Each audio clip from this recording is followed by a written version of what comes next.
kamu boleh memberi keterangan palsu. Bima Yudo resmi dilaporkan oleh seorang pengacara yang bernama Ginda Ansori yang marah.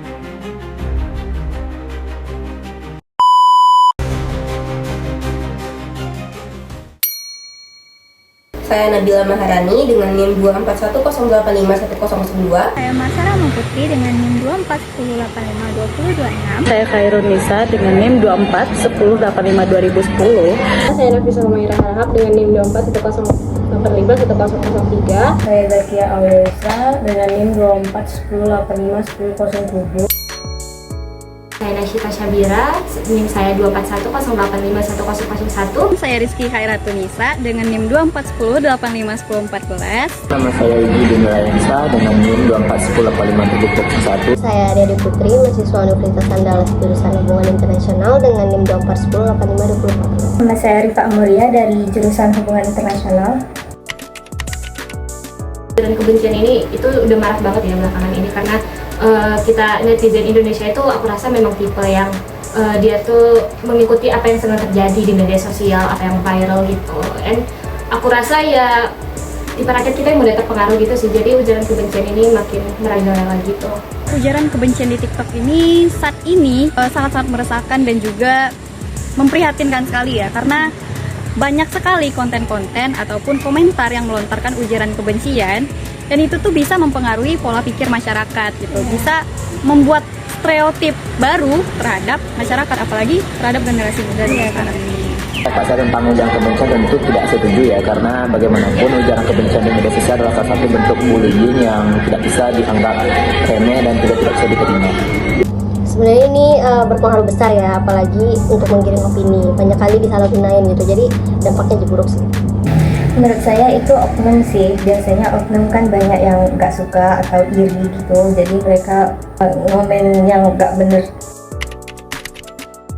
Tentu saja karena yang kayak yang aku bilang tadi, masalah rakyat Indonesia ini adalah tipe rakyat yang sangat mudah terpengaruhi ya. Mereka tidak melakukan cross check apabila ada suatu informasi, mereka malah mengikuti apa yang kata orang.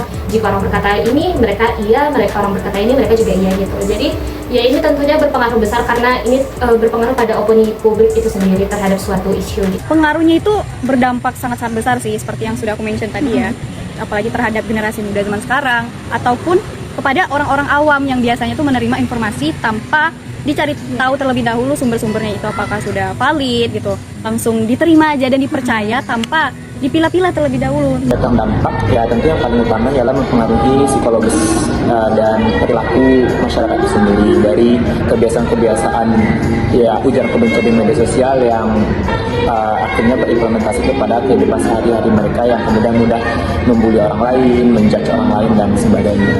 Ini paling berpengaruh banget, soalnya apalagi dari pemerintah atau pihak-pihak yang mau menggunakan ini untuk pengaruh buruk gitu, seperti yang menggiring opini tadi, jadi mendukung opini mereka pakai membawa ujaran-ujaran lain.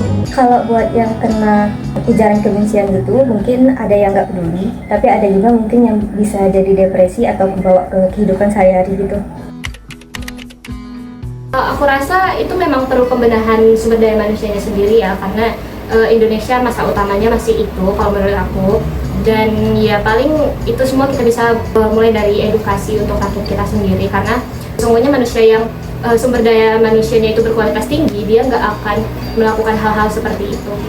Itu cara terbaiknya itu kita bisa edukasi, regulasi, dan juga melalui literasi digital. Nah, dengan edukasi kita bisa memberitahu kepada masyarakat bahwa ini tuh merupakan konten yang melontarkan ujaran kebencian loh, ini nggak baik gitu kan. Terus dengan regulasi dari pihak TikToknya itu tuh harusnya lebih tegas lagi gitu, dan juga dengan literasi digital kita mengetahui mana perbedaan antara ujaran kebencian tadi itu dengan kritis gitu, dengan kritikan gitu ya, beda antara kritikan dengan ujaran kebencian.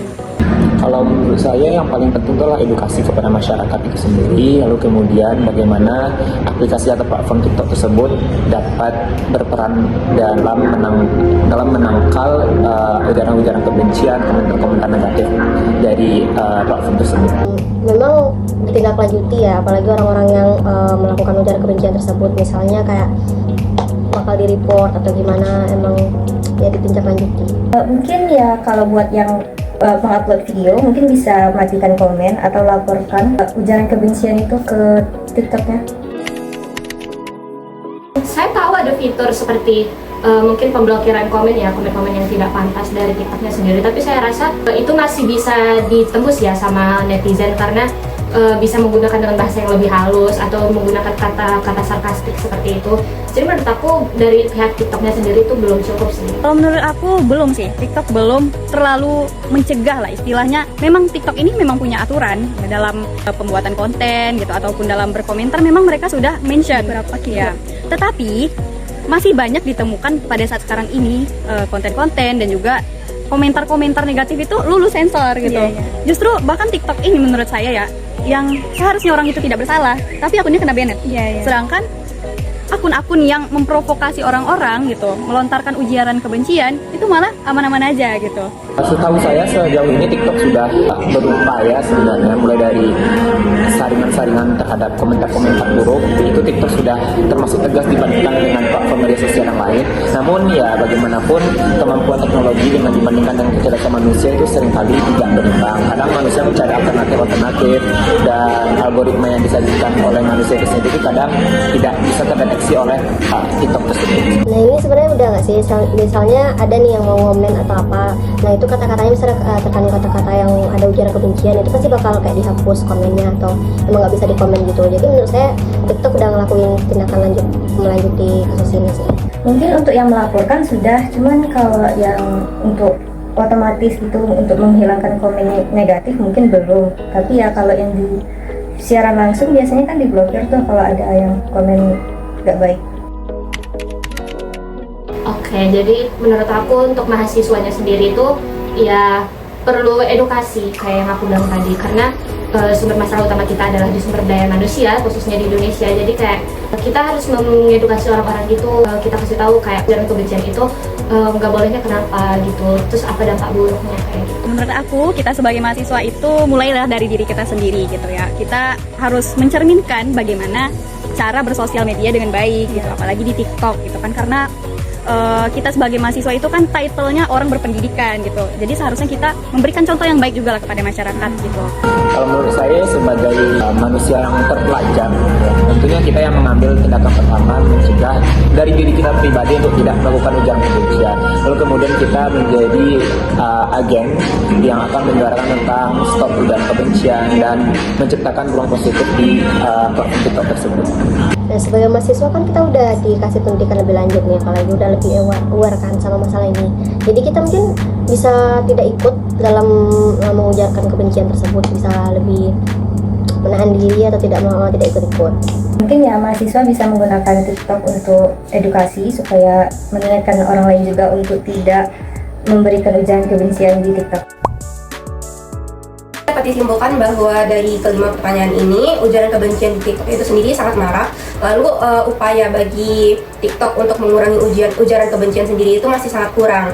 Dan sebaiknya ditingkatkan lagi untuk kualitas SDM-nya, untuk meningkatkan kesadaran untuk tidak melakukan ujaran kebencian. Terima kasih atas waktunya Kak Ira telah bersedia diwawancara. Oke, sekian dari wawancara kami. Terima kasih. Assalamualaikum warahmatullahi wabarakatuh.